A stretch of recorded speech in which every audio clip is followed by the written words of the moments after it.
So I grew up in Brazil. I was born and raised there until I was 19.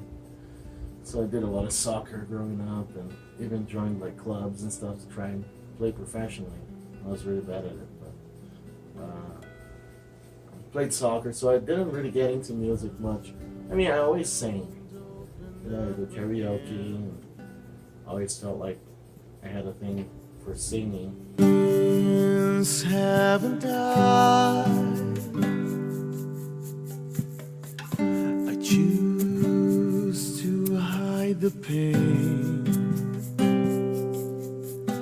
Now washed by the rain. In 4th to 5th grade, that's when I was like, I want to learn guitar. So my mom got me into this little class at a museum in the city we lived in. And I went to the museum, started learning different, but I didn't want to learn those songs, like just 3-chord songs, like really boring, really like, I wanted to like learn other stuff, so I started like just buying a bunch of magazines to just start learning those songs that my teacher at the time was like, oh, you can't learn that yet, which made no sense to me.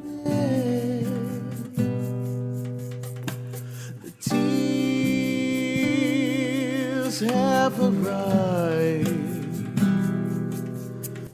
So then I just went self-taught, and you learn from here and there, and everybody shares, which that's the cool thing about music.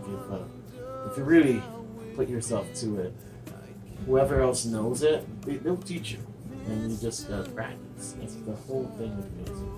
So then grew up, started writing a lot on the guitar, and started singing a lot, and then I had a band in Brazil, and we did pretty well as kids. But then I came to the US and went to school for vocal performance. So I studied music for 4 years and had a couple bands during that time and whatnot.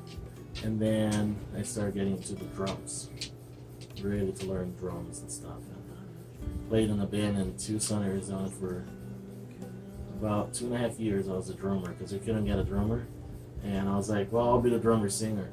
So practice a lot. I would leave work around 5-6 o'clock, and we had this shed outside the bass player's house, and I'll go there and just practice a couple hours a day, and just practice.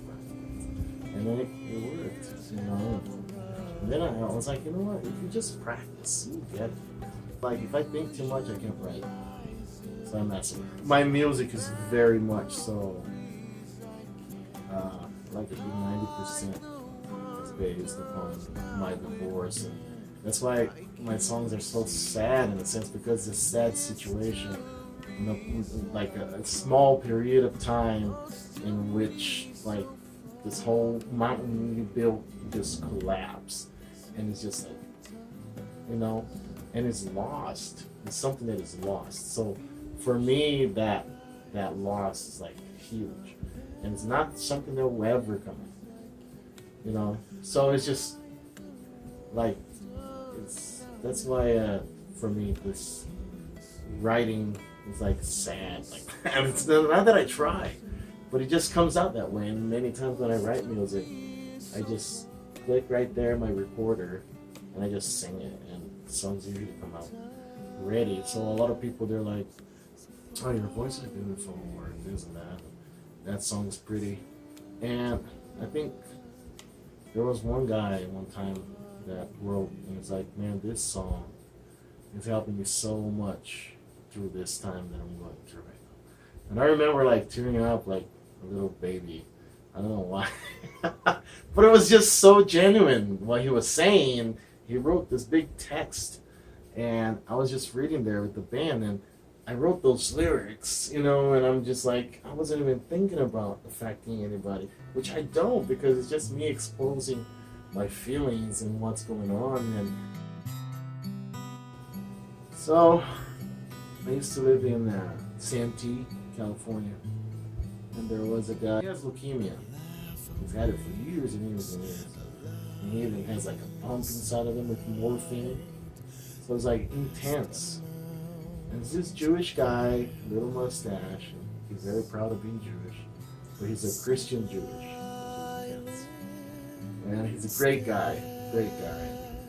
I remember going to his house and I would play the piano, a little bit that I know. And just sing, create and stuff. I always had that with the music ever since my youth that I started playing. And I remember him looking at me one time. He's like, "Listen." He always, after that day, every time he saw me or we talked on the phone, he told me, he's like, "Anything you set your mind to, you're gonna accomplish." That's exactly what he said.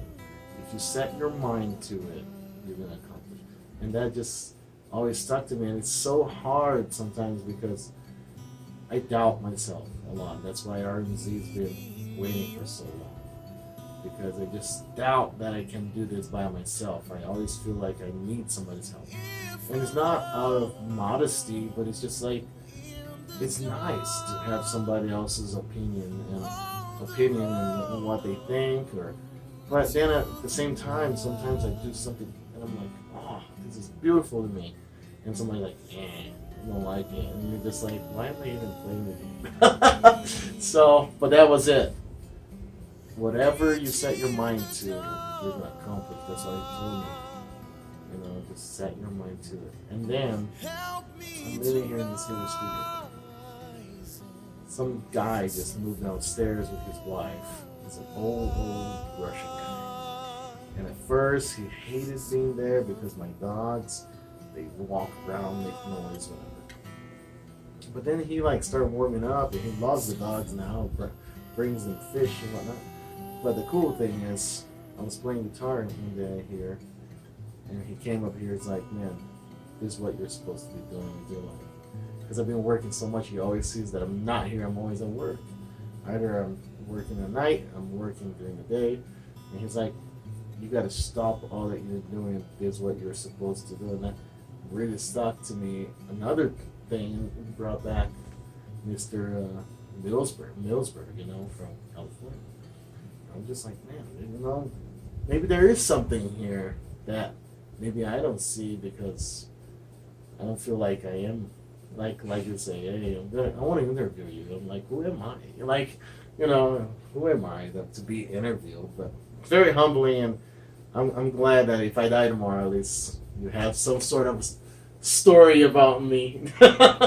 So, yeah. And those two things, very, very helpful. Help me bleed till I die. I don't compete with anybody, and I just want to share my stuff.